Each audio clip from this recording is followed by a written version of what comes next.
Assalamualaikum warahmatullahi wabarakatuh.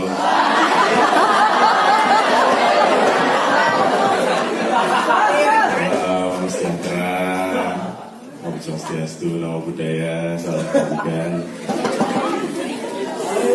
Pada kesempatan kali ini, izinkan saya memberitahu apa itu SPC pada bapak-bapak sekalian.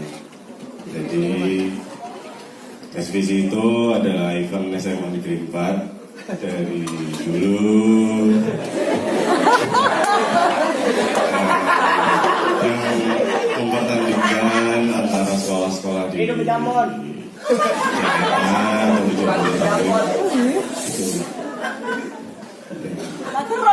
Terus. Mau pertandingkan apa? Ya,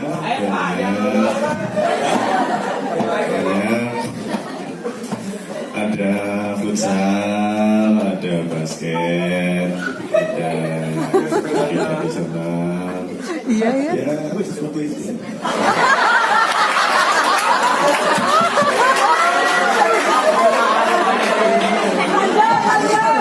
Jadi olahraga dan kesenian.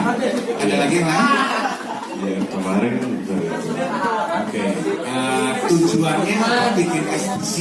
Ya, pertandingan.